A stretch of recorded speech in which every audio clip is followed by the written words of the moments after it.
A paz do Senhor Jesus, estamos iniciando mais um Instantes Finais, a sua aula de escatologia e de profecia bíblica no seu lar. Eu quero mais uma vez agradecer por sua audiência, a você que acompanha a programação da Rede Brasil pela TV ou pela internet. Que Deus te abençoe. Que as bênçãos do Senhor Jesus continuem sendo derramadas sobre a sua vida, sobre a sua família. Seja muito bem-vindo aos Instantes Finais. E hoje no programa nós contamos mais uma vez com a participação especial do professor Saulo Soares, ele que é teólogo, ele é escritor, professor do nosso seminário teológico, da nossa Estiadeb. O professor Saulo leciona diversas disciplinas, é o meu amigo particular já há mais de 3 décadas, e nós estamos aqui numa série de entrevistas falando sobre Israel e a igreja, e eu quero louvar a Deus pela vida do professor Saulo. Professor, seja bem-vindo, é um prazer tê-lo conosco, é sempre bom contar com a sua presença aqui no programa, enriquece o nosso programa, a audiência cresce e a sua presença aqui nos trouxe alegria mais uma vez. Ô, professor Givanildo, agradecido sou eu de participar deste programa maravilhoso, de contribuir com alguma coisa a respeito das coisas divinas, para que o nosso povo, o nosso público, ou o público deste programa, seja mais abençoado, enriquecido com os assuntos da Bíblia Sagrada. Muito bem, eu gostaria de lembrar que o professor Saulo ele é autor de 3 livros que foram editados pela editora Bereia. O primeiro é A Grande Tribulação, o Palco do Anticristo, que é uma abordagem sobre o período sombrio da Grande Tribulação. Ele fala sobre as 3 séries de juízos e principalmente sobre as profecias acerca da pessoa do Anticristo. E também o livro É Jesus de Nazaré o Messias, um livro que traz centenas de profecias acerca de Cristo, provando à luz da Bíblia que Jesus realmente é o Messias esperado pelos judeus. E o mais novo lançamento, Israel e a Igreja, ontem, hoje e amanhã. Inclusive, esta série de programas nós estamos comentando sobre este livro, né? Eu tenho dito aos nossos queridos telespectadores, faça da sua casa, né, da sua sala, uma sala de aula. Esteja com a sua Bíblia, seu caderno de anotações, esteja aí. Se você já adquiriu esta obra excelente, que eu recomendo, você também pode acompanhar a explicação desse assunto complexo, né, que é a escatologia, mas o professor Saulo explicando aqui fica bem mais fácil a compreensão. Nas entrevistas anteriores, né, nos programas anteriores, nós já falamos aqui sobre as alianças, já explicamos sobre a nova aliança, sobre as 70 semanas de Daniel, sobre os últimos 3 anos e meio da 69ª semana, também sobre o tempo da graça, as controvérsias sobre o arrebatamento da igreja. No programa anterior nós falamos sobre a morte, os 3 tipos de morte, morte física, morte espiritual, morte eterna. Todos esses programas já estão disponíveis lá no YouTube, no canal Rede Brasil Oficial. Você pode assistir quantas vezes quiser. E hoje nós vamos estudar o capítulo 7 e 8 desse livro, desta obra, que trata de um dos assuntos mais importantes da Bíblia Sagrada, que é acerca da ressurreição ou das ressurreições. É muito importante para quem deseja conhecer a escatologia, saber o que a Bíblia diz acerca das ressurreições. Você sabe disso, que todos os mortos hão de ressuscitar, não é? Tanto justos quanto ímpios. Agora, eles vão ressuscitar em épocas distintas e também para destinos distintos. E hoje vamos entrevistar o professor Saulo Soares, falar sobre esse assunto importantíssimo que é sobre as ressurreições. Muito bem, professor Saulo Soares, nós vamos iniciar, né? Eu gostaria que o senhor explicasse para nós sobre os 3 tipos de ressurreições físicas, né? Mas antes de eu explicar, eu gostaria de lembrar, né? Nós vimos na aula passada que existem 3 tipos de morte.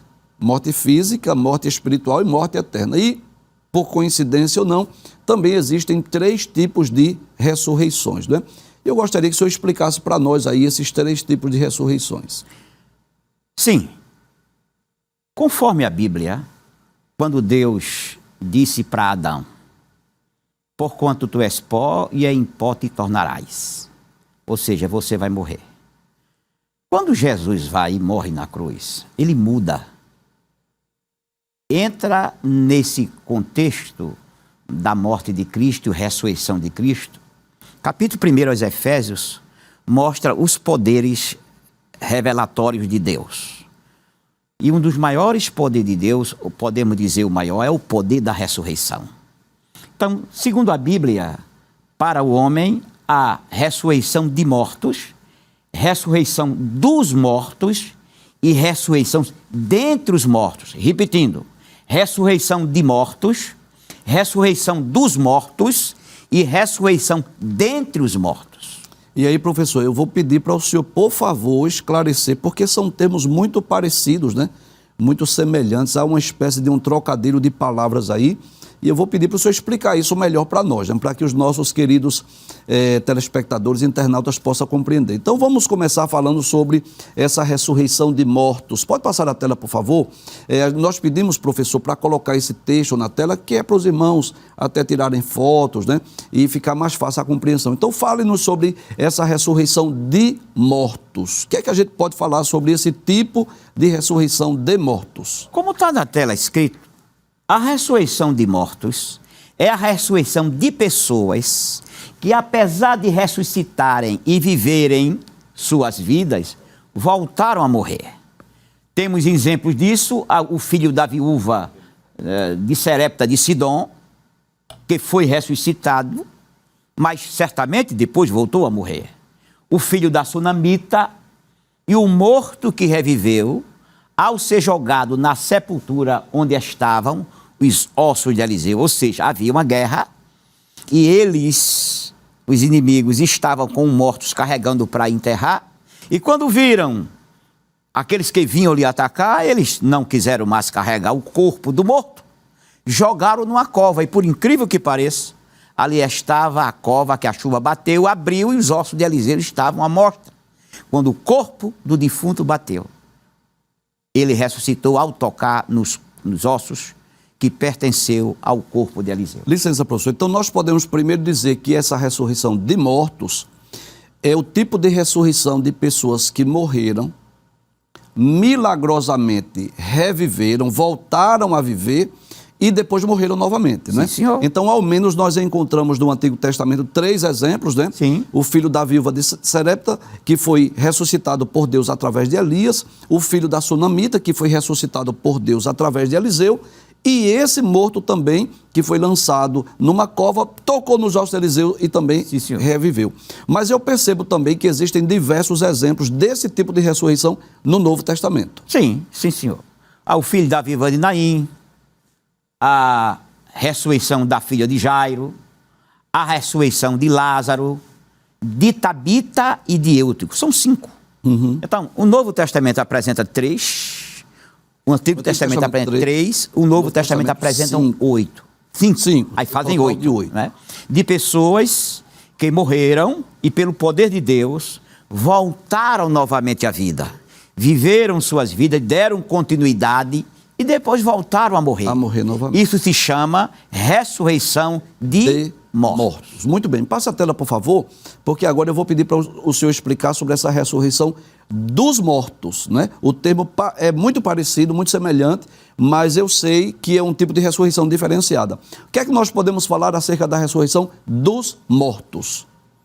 Começando, a ressurreição de mortos é a ressurreição do corpo da pessoa que havia morrido. Sim. Tá?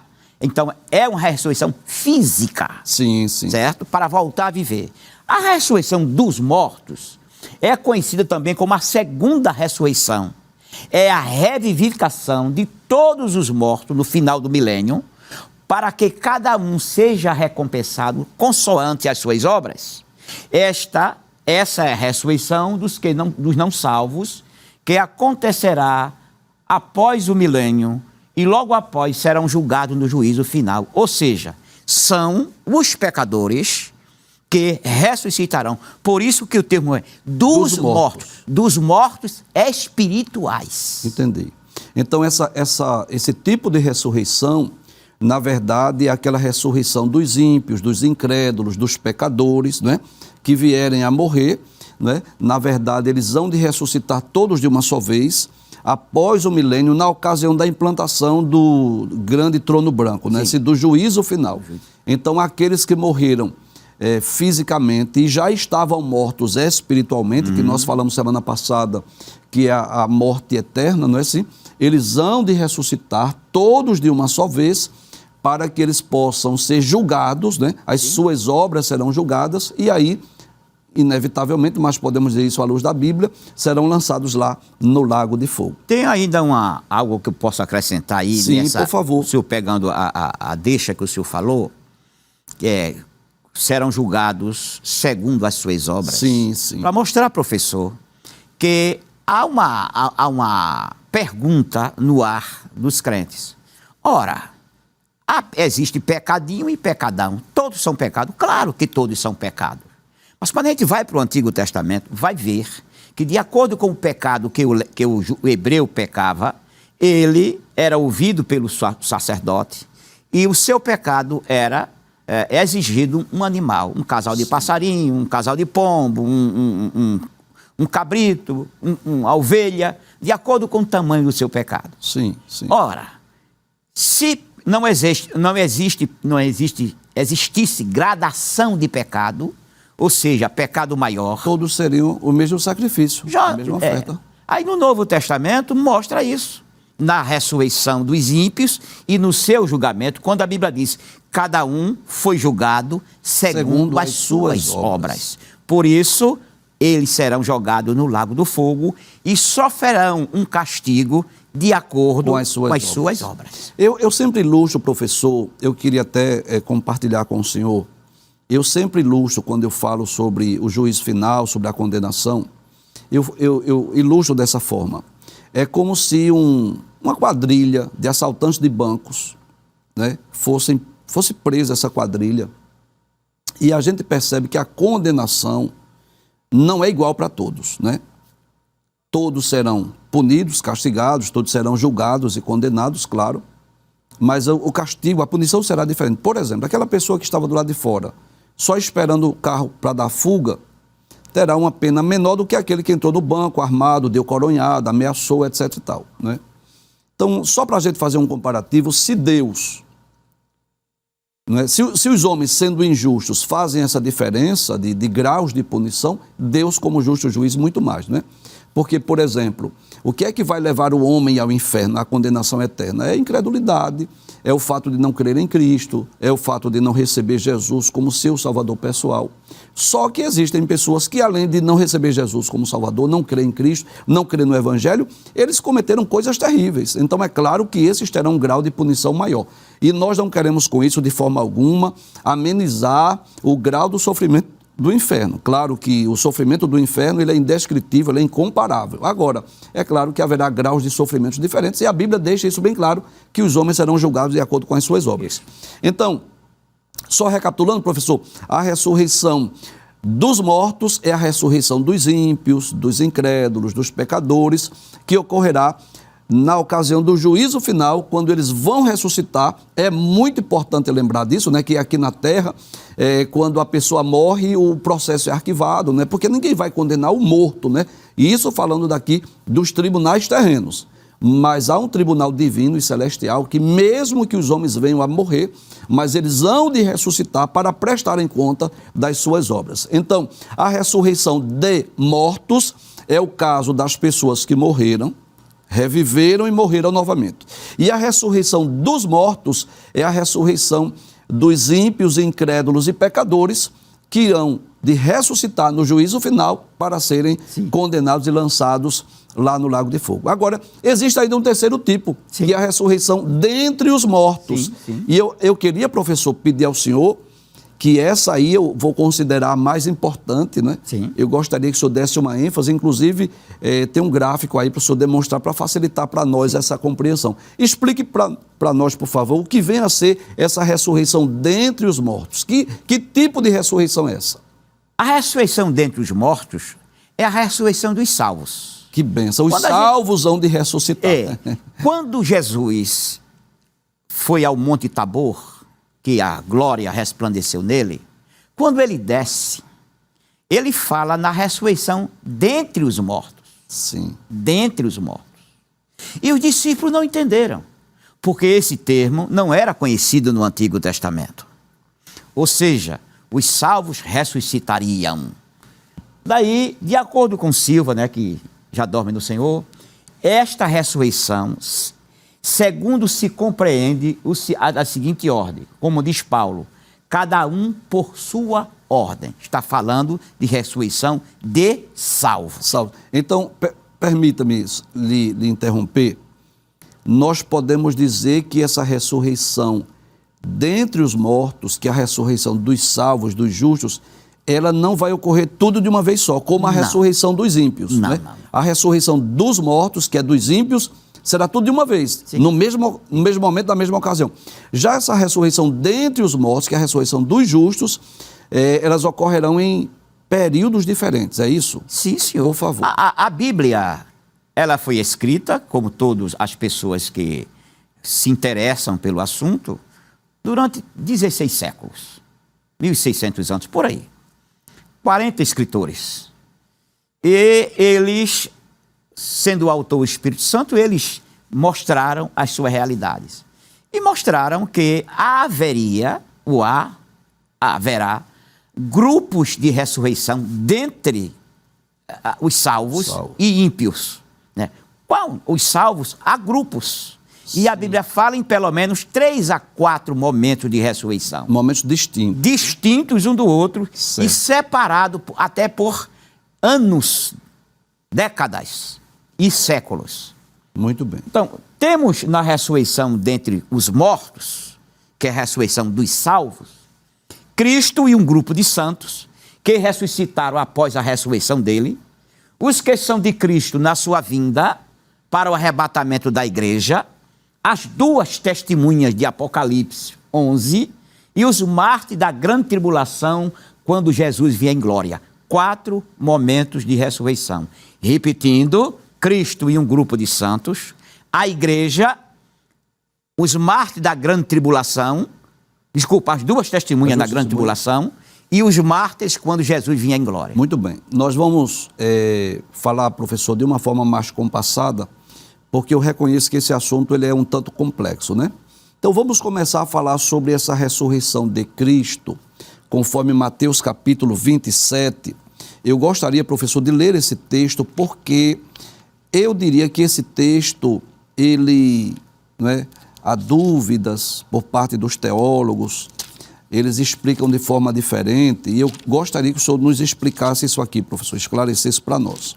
São Mateus capítulo de número 27, versículos 52 e 53, que fala sobre um grupo de santos que ressuscitaram juntamente com Cristo, não é assim?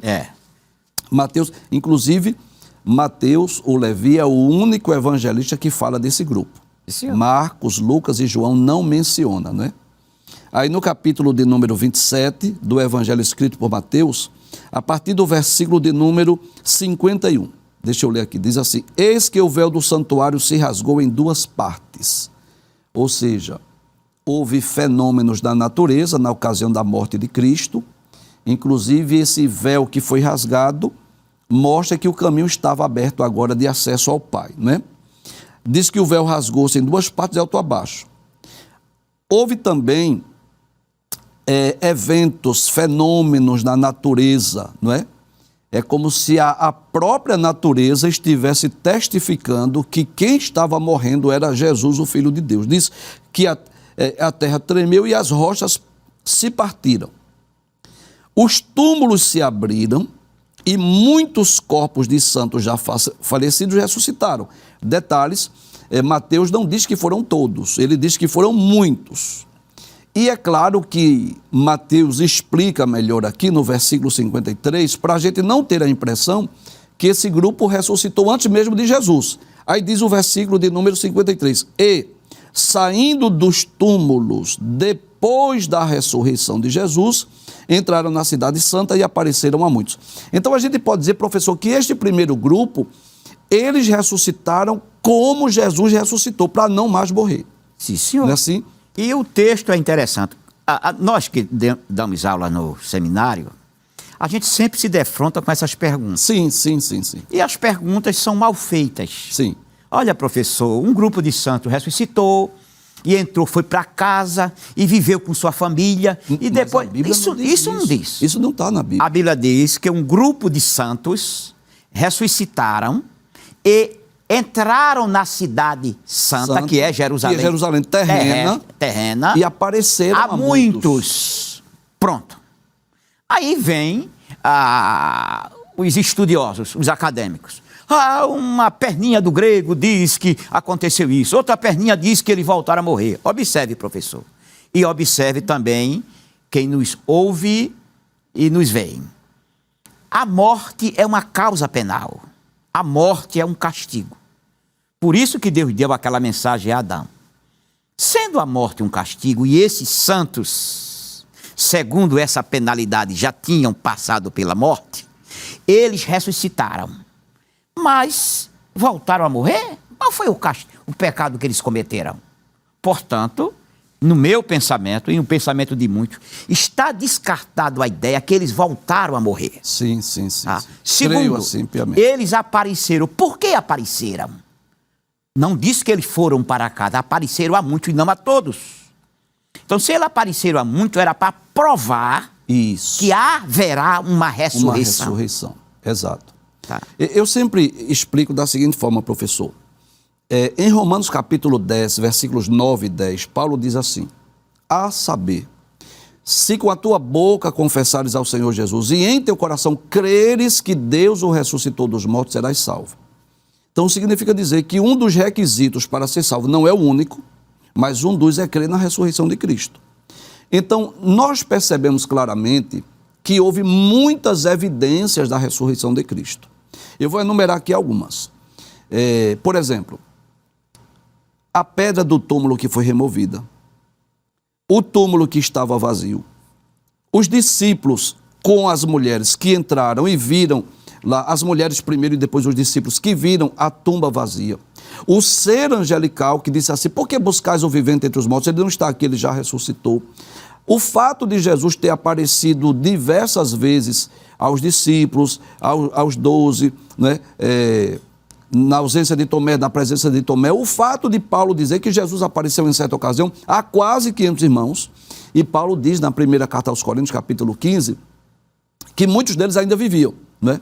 Ou seja, Deus deixou muitas evidências, e eu vejo essa ressurreição desse grupo, que nós não sabemos quem foi e nem quantos foram, Mateus diz que foram muitos, como mais uma evidência. Aí eu vou ilustrar aqui.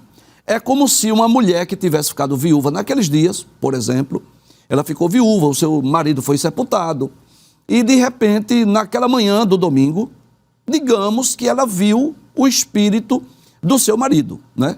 Não é que ele falou com ela, não é que ele veio trazer nenhuma mensagem do além, mas que ela viu, porque Mateus diz que apareceram, não diz que conviveram nem conversaram. Então, daqui a pouco, quando chega a notícia, olha, Jesus está vivo, Jesus ressuscitou, aquela viúva que na mesma manhã viu o espírito do seu marido, digamos assim, ela vai dizer assim: eu creio que Jesus ressuscitou, porque na mesma manhã eu vi o meu marido, um exemplo, né? Então eu vejo que essa aparição desses santos é, na verdade, mais uma comprovação, mais uma confirmação de que realmente Jesus havia ressuscitado. Então, essa ressurreição dentre os mortos, eu posso dizer que o primeiro grupo foi exatamente esses santos, que nós não sabemos quem nem quantos, mas que ressuscitaram junto com Cristo. Paulo chama esse grupo de primícias, né? Cristo, as primícias, não é isso? E tem uma coisa, para corroborar com as palavras do nosso professor, deve-se lembrar, como o texto diz, que Jesus ressuscitou primeiro. Ele é a primícia, ele foi o primeiro, o resto acompanharam. Paulo, respondendo numa de suas cartas sobre ressurreição, ele mostra que havia um grupo dizendo que a ressurreição já tinha acontecido. Já tinha acontecido. Que ressurreição seria essa? Diziam na igreja, exato, a ressurreição já aconteceu. Já houve, já ocorreu, isso. Se referia a esta ressurreição de santos. Uhum. Senão, não havia essa fala de que um grupo havia ressuscitado. Sim. Isto prova, aí Paulo disse, não. A ressurreição ainda vai haver. A ressurreição. Muito bem. Que é a ressurreição desses santos. Aí vem 3 pontos que eu queria mostrar de 3 áreas de acadêmicos que creem nisso. Certo. Primeiro, uns creem que eles voltaram para a sepultura, voltaram a morrer. Voltaram a morrer. Não acredito nisso. Nós não está cremos descartado. nisso.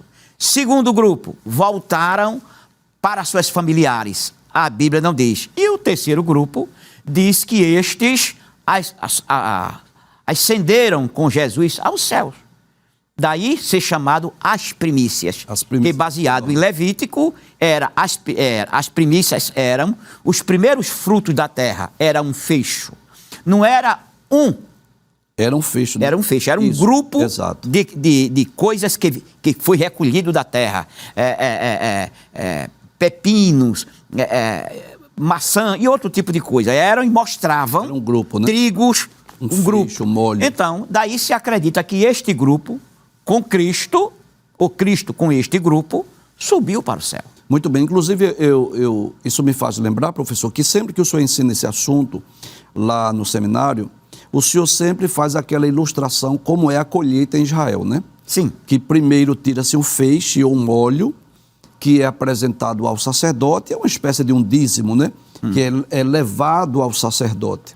Depois é que vem a grande colheita, né? Que é exatamente esse segundo grupo aí, os que são de Cristo na sua vinda para o arrebatamento. Então, esse primeiro grupo, que é chamado de primícias, foi apenas um grupo de cristãos, a gente não sabe quantos, nem quem.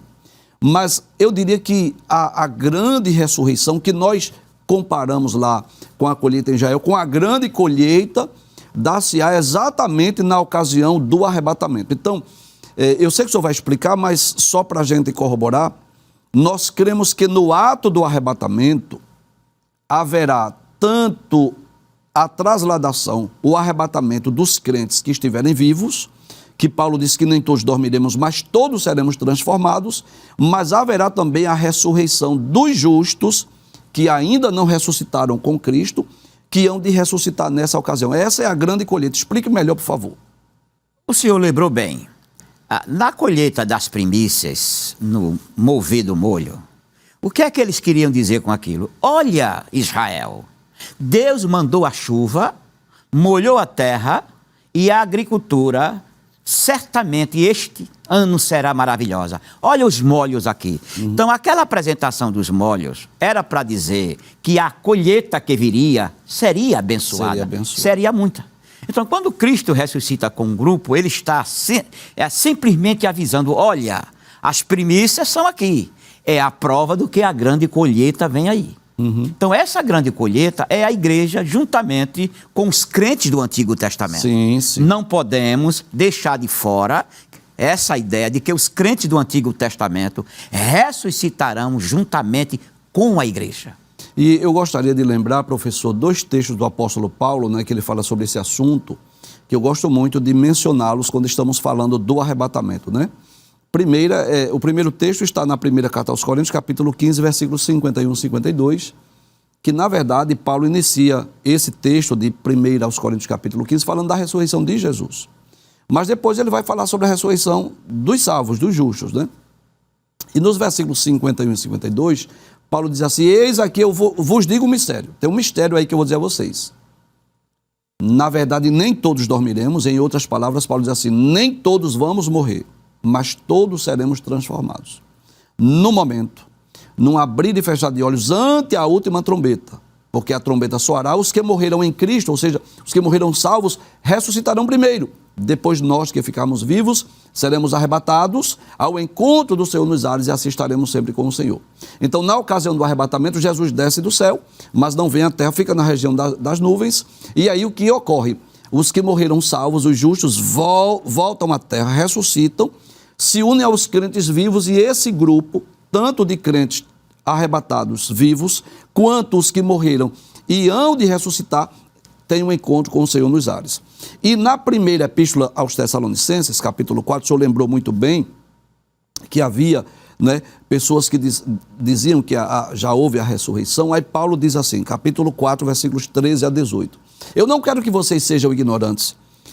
ou em outras palavras, eu não quero que vocês desconheçam as verdades, os ensinos da Bíblia acerca dos que dormem, para que vocês não se entristeçam como os demais que não têm esperança. Porque se cremos que Jesus morreu e ressuscitou, também aos que em Jesus dormem, e esse dormir aí não é o espírito, mas é o corpo, Deus os tornará a trazer com ele. Dizemos-vos, pois, isso, pela palavra do Senhor, que nós, os que ficarmos vivos, não precederemos os que dormem. Porque o mesmo Senhor descerá do céu com alarido, com a voz de arcanjo, com a trombeta de Deus. Os que morreram em Cristo ressuscitarão primeiro, depois nós que estivermos vivos seremos arrebatados ao encontro do Senhor nos ares, e assim estaremos sempre com o Senhor. Então eu diria que essa aí, professor, é a grande colheita, onde crentes do Antigo e do Novo Testamento hão de ressuscitar na ocasião da vinda de Jesus. Sim, senhor. Inclusive, muitos telespectadores mandam mensagem para nós, perguntam, olha, meu pai morreu, minha mãe morreu, será que eu vou reencontrar? Claro, estou me referindo aos salvos, né? Será que nós vamos nos reconhecer? E sempre dizemos que sim, nós vamos reencontrar os nossos parentes, os nossos amigos que já dormiram e estão aguardando a ressurreição. Mas, professor, há um grupo que eu vou chamar de um grupo específico, que é exatamente as duas testemunhas, né? Esses dois personagens que hão de ressuscitar na grande tribulação. Por favor, fale um pouco sobre essas duas pessoas, essas duas testemunhas que vão ressuscitar. Essas duas testemunhas são dois personagens bíblicos que Deus levantará no final dos tempos. Na nossa obra, A Grande Tribulação, Palco do Anticristo, a gente trabalha com isso. E até já falamos nesses programas. Como em Israel, nas Escrituras Sagradas, havia duas testemunhas, e há duas testemunhas, que são a lei e os profetas, testemunhavam de quê? De que Deus falou, de que Deus prometeu bênção e de que Deus prometeu maldição. Bênção, caso obedecesse, maldição, caso desobedecesse. E são lei e profetas. E essas duas testemunhas representam lei e profetas. Quem é que representa a lei no Antigo Testamento? Moisés. Quem é que representa os profetas no Antigo Testamento? Elias. Portanto, conforme as Escrituras Sagradas, estes dois homens que se levantarão no amanhã, conforme Jesus fala, eles terão poder que, se possível for, um deles fará descer fogo do céu e impedirá de chover, e o outro tornaria a água em sangue. Quem lê as Escrituras sabe que esses são prodígios que tanto Deus, através de Elias e através de Moisés, realizaram. Ou seja, essas duas testemunhas, que são homens daquela época, Deus não precisa trazer ninguém de volta. Ele tem pessoas em todos os lugares, em todas as épocas, para realizar as tarefas que ele deseja que seja realizada. Então, esses homens serão ungidos neste aspecto para que sejam testemunhas da verdade bíblica.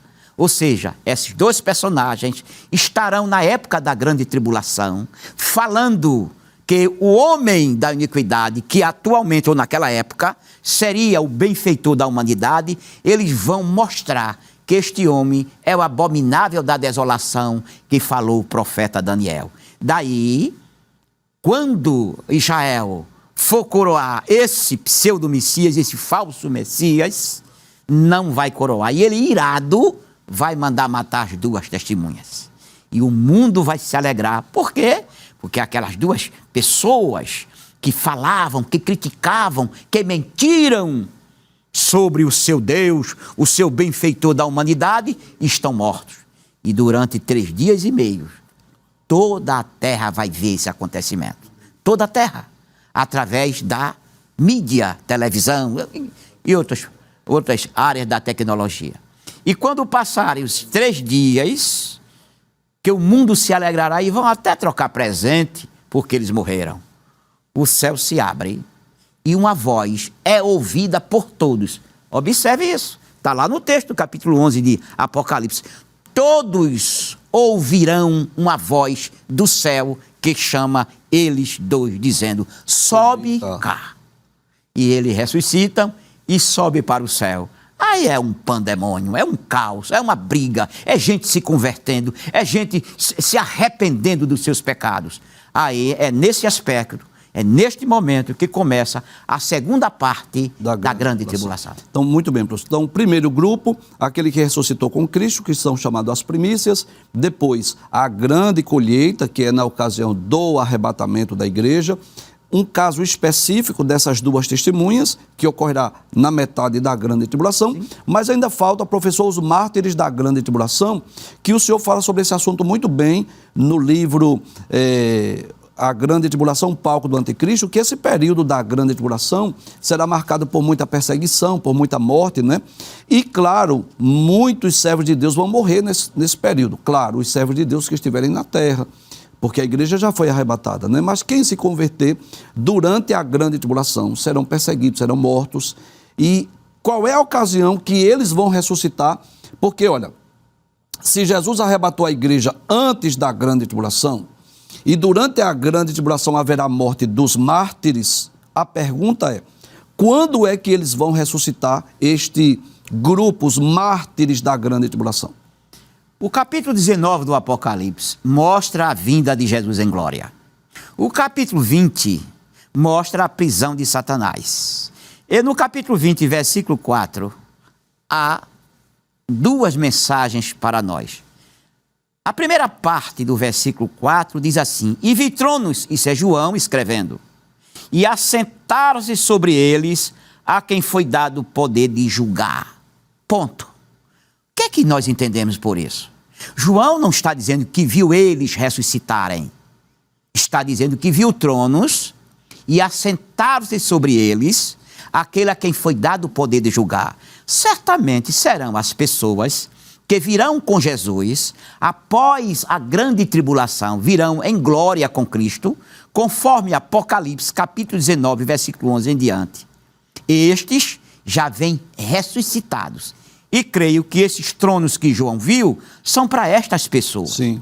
Agora, as pessoas querem dizer que é os mesmos personagens da parte B do versículo, não. E vi as almas daqueles que foram degolados. Observe que ele vê outra visão. Na primeira visão, ele vê tronos onde se assentam aqueles que foi dado o poder de julgar. E agora ele vê as almas dos que foram degolados. E vi, a gente pode até acrescentar, e vi também, não é, as almas daqueles que foram degolados pelo testemunho de Jesus e pela palavra de Deus, e que não adoraram a besta nem a sua imagem, e não receberam o sinal na testa e nem na mão, e viveram. Exessã. Exessã significa tornar a viver. E reinaram com Cristo durante 1000 anos. Portanto, há dois grupos, já ressuscitados, que assentaram-se nos tronos, e estes que serão ressuscitados e também assentar-se-ão nos tronos. Muito bem, professor. Então, a gente pode dizer que a ressurreição dentre os mortos é a ressurreição dos justos, que ocorre em fases distintas. Eu vou pedir, professor, para o senhor explicar aquele gráfico que foi preparado pela equipe de artes aí, para que os nossos queridos telespectadores possam ter uma compreensão melhor. Por favor, explique aí para nós esse resumo esquemático da primeira e segunda ressurreição. Certo, professor. Temos aqui 3 grupos de pessoas que estão incluídos na primeira ressurreição. Isso. E o segundo grupo está em amarelo, os que fazem parte na segunda ressurreição. Certo. Neste primeiro são os salvos, que já vimos. Isso. Naquele segundo são os ímpios. Certo. Neste primeiro grupo, como já vimos, a ressurreição de Cristo e outros justos, que conforme já vimos... São as primícias. São as primícias. Aquele primeiro grupo que ressuscitou com Jesus. Juntamente com Cristo. Certo. São as primícias da ressurreição. Certo. Estas pessoas ressuscitaram para nunca mais morrer. Certo. Tá certo? Então temos o segundo grupo. Depois vou falar na natureza dos corpos. Deixa eu primeiro falar no arrebatamento da igreja, crentes, judeus e gentios salvos. Na ocasião do arrebatamento, que é a grande colheita. Isso. Quem são os judeus? Os crentes do Antigo Testamento. Sim. Quem são os gentios? As pessoas que não são judias, que farão parte da igreja. Tá. Então, 1 Tessalonicenses, capítulo 4, 16 e 17. Certo. Agora, a natureza dos corpos. É um corpo de glória. Sim. Semelhante ao de Jesus. Sim. Filipenses, capítulo 3, versículo 21, diz assim: Ele fará o nosso corpo semelhante ao dele. Nós ressuscitaremos com um corpo semelhante ao de Jesus. Sim. Este corpo, professor Givanildo, pode comer. Este corpo pode atravessar paredes. Sim. Este corpo pode viajar. Sim. E pode se materializar quando houver necessidade. Sim, senhor. Ok. E neste corpo nós governaremos com Cristo por toda a eternidade. Só um detalhe, professor. Nesse resumo esquemático não está constando as duas testemunhas, porque esse resumo esquemático fala exatamente de grupos, por isso que não está aí. Mas fala desse terceiro grupo, que é os mártires. Isso. Então, como vimos agora há pouco, a ressurreição dos salvos na grande tribulação. Sim. Quando Israel plantava, havia um desejo intenso de que as colheitas dessem certo. Sim. Por isso, as primícias eram a prova de que as colheitas deram certo. Aí, a ressurreição, que era a colheita geral. Isso. Colher os frutos da terra. Isso. Então, as pessoas, quando colhiam os frutos, ele levava seus cestos, mas havia uma ordem. Sim, dada por Deus. Dada por Deus. Se, quando encher o cesto, cair alguma coisa no chão... Não pegue. Não pegue. E se ao tirar da árvore... Fica algumas coisas no canto da terra... Não pegue também. Aquilo é para os pobres, né, para as viúvas, né, assim? Os chama-se os restolhos. Isso. Os rabiscos os também. rabiscos Isso. colhidos. E estes são os rabiscos. Isso. Que são os mártires da grande tribulação. Da grande tribulação. Muito bem. Então, a Bíblia é específica nisso. Não adianta e nem precisa criar polêmica e nem alegorizar texto para isso. E no final temos... a segunda ressurreição, que é a ressurreição dos ímpios na ocasião do juízo final. Então, quando terminar o milênio, não é? O trono branco vem, o grande trono branco, com Cristo assentado, e todos ressuscitarão. E o interessante é que neste juízo, neste julgamento, estarão homens e anjos. E nós, juntamente com Cristo, estaremos julgando eles, auxiliando também. Cristo nesse julgamento. Quem são os grandes? São os grandes e pequenos são homens, não são anjos. Isso. Homens grandes, ou seja, pessoas de eminência, pessoas grandes na terra, mas que não aceitaram Jesus, morreram, tiveram seus prazeres terrenos, mas eles pagarão um preço terrível, porque eles serão condenados se eles estiverem lá nesse grupo, na ressurreição do juízo final. E a Bíblia diz, como já vimos, todos foram julgados segundo as suas obras e lançados no lago do fogo. E Jesus pega este lago do fogo e joga nas trevas exteriores. Muito bem, nós vamos dar um breve intervalo, nós voltamos dentro de instantes, vamos responder perguntas e vamos também ler algumas mensagens dos nossos queridos telespectadores. Até já.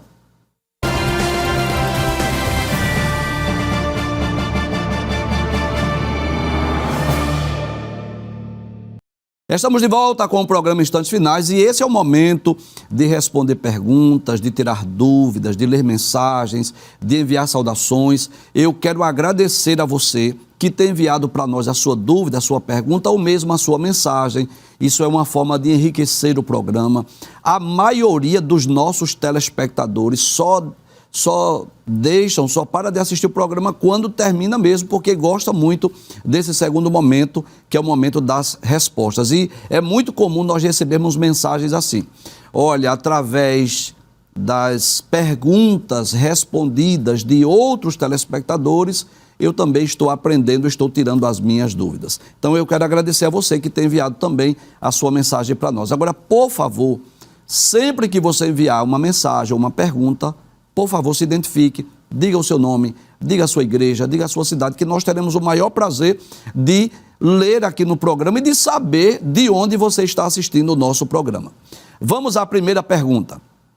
O irmão Severino da área 58, nós queremos aproveitar e enviar saudações ao nosso querido irmão Severino, aos nossos queridos irmãos aí da área 58, que é no bairro de Casa Amarela, e enviar saudações também ao evangelista Antônio Roberto. O irmão Severino diz assim: professor Givanildo, professor Saulo Soares, que Deus abençoe vocês dois. Me tire uma dúvida, Paulo fazia parte do Sinédrio, então ele não teria que ser casado? Pois ele falava muito bem do casamento, né? E aí, professor Saulo, é uma pergunta recorrente, não é comum os irmãos perguntarem, porque Paulo diz assim, escrevendo na primeira carta aos Coríntios, capítulo 7, que Paulo, desejando a evangelização, a dedicação à obra de Deus, aí ele diz assim, olha, seria bom que os jovens fizessem como eu, que não casassem. Ou seja, não é que Paulo estivesse proibindo o casamento, mas é para que os jovens se dedicassem mais à obra de Deus. Ele explica isso, né? Que a moça, quando casa, tem que cuidar do marido, né? Do lar. E a moça solteira, ela pode se dedicar mais à obra de Deus, à evangelização. E essa pergunta é recorrente, porque Paulo diz assim, bom seria que todos fossem como eu. Então existem duas possibilidades. Ou ele era solteiro ou ele era viúvo. Mas também é comum dizer que Paulo fazia parte do Sinédrio. E por isso, para ser do Sinédrio, teria que ser casado. Vou deixar essa pergunta para o senhor responder, porque existe a possibilidade, primeiro, de Paulo ser do Sinédrio, e isso é bíblico, tem como provar isso, que Paulo era do Sinédrio, e a segunda, tem como comprovar se Paulo era solteiro ou casado? Vamos responder a pergunta do irmão Severino e de muitos telespectadores. Tá certo. Desde jovem na igreja, e agora em agosto, já falei 49 anos que eu voltei. Quase cinco décadas. Quase 5 décadas, que eu escutei sobre isso. Não é incomum pregadores dizerem que Paulo era casado e separado da mulher. Isso não é incomum, isso sempre acontece. Mas a gente deve ficar, meus irmãos, com o que a Bíblia diz. Sim, sim. Quando a gente prega a Bíblia, usando a hermenêutica, nós somos respeitados porque falamos a verdade bíblica. De acordo com as Escrituras. Com as Escrituras. A Bíblia não diz que Paulo fazia parte do Sinédrio. Era do grupo dos 71, ou 72. Isso não está explícito. Ele certamente era um candidato.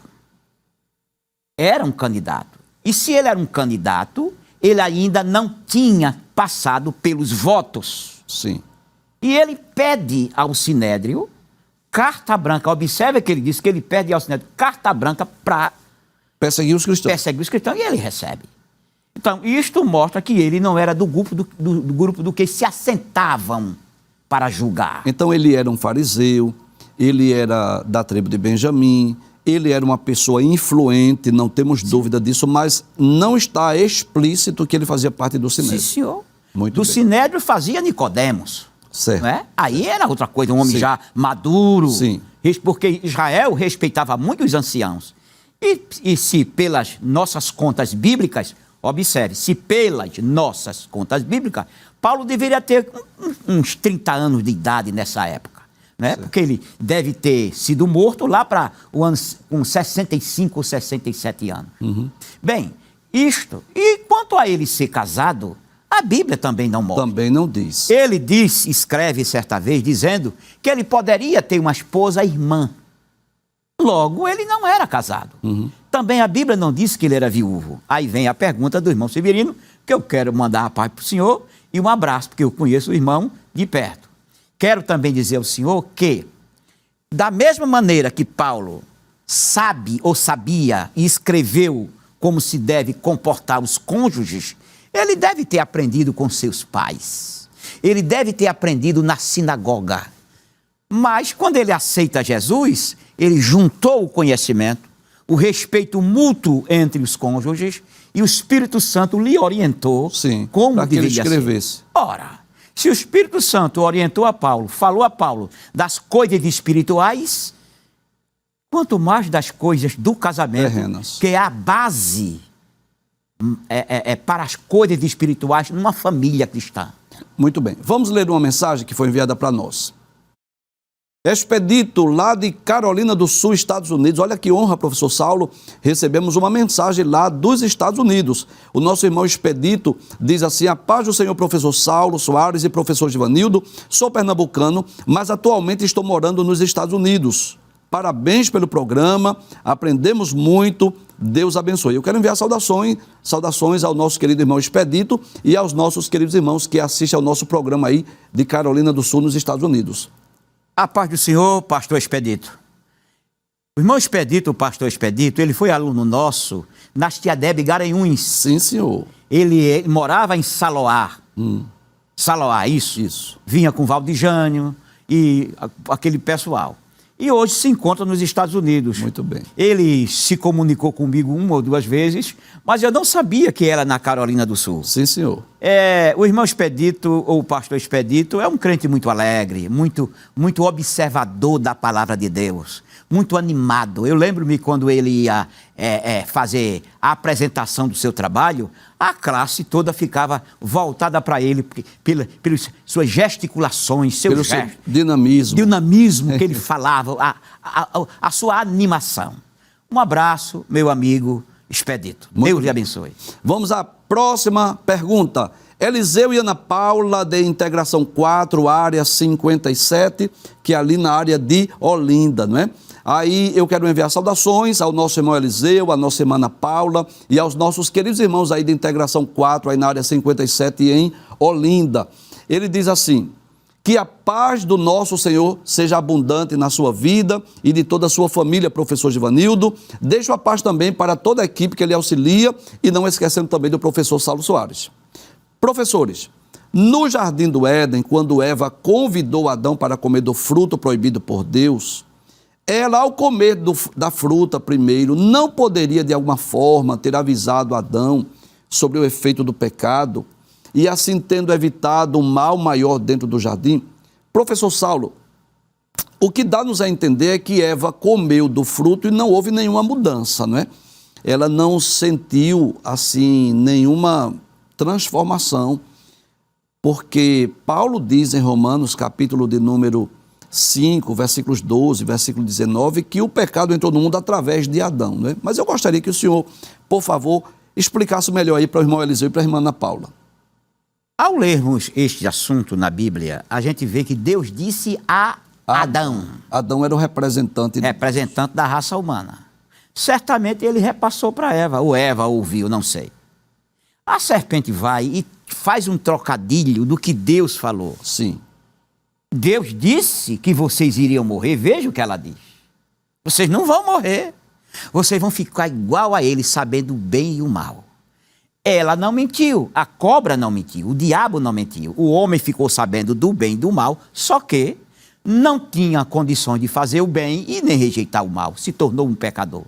Eva comeu do fruto e não morreu, conforme eles entendiam a morte. Trouxe para Adão.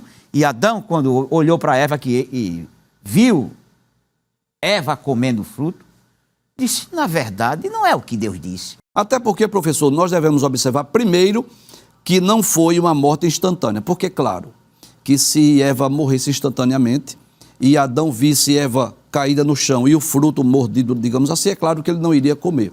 Então não foi assim uma morte instantânea. E, em segundo lugar, nós vamos perceber que o fato de Eva comer e não ter havido aparentemente nenhuma mudança, nenhuma transformação, é como se isso levasse também Adão a comer do fruto, não é isso? Sim, ele comeu. A gente pode até dizer, professor Givanildo, que Adão pecou pela inocência. Né? Ele foi avisado. Sim. Mas pecou pela inocência porque ele não entendeu, acredito, que Deus tinha falado. Por isso, Eva comeu e nada aconteceu com Eva. Só que ele não sabia, talvez, que ele era o cabeça. Isso. E ninguém é alimentado pelo corpo, a não ser que esteja em coma, né? Através de soro, alguma coisa. A boca é na cabeça, se alimenta pela cabeça. Eva comendo o fruto, nada aconteceu. Só aconteceria se a cabeça ou o cabeça comesse. Quando o cabeça ou a cabeça comeu, todo o corpo padeceu. Daí um grande adágio no mundo, que é uma verdade. Quando a cabeça não pensa, o corpo padece. Muito bem, vamos ler mais uma mensagem? A irmã Maria Teles, lá de Nova Descoberta, área 29, queremos enviar saudações aos nossos queridos irmãos da área 29, Nova Descoberta, Casa Amarela, também a irmã Maria Teles e a sua família. Ela diz: a paz do Senhor. Professor Givanildo, este programa é uma bênção, eu assisto principalmente com o professor Saulo Soares, Deus vos abençoe. Muito obrigado, irmã Maria, pela sua mensagem. Professor Saulo, olha, o programa hoje foi muito bom, né? É sempre bom ter o senhor aqui conosco.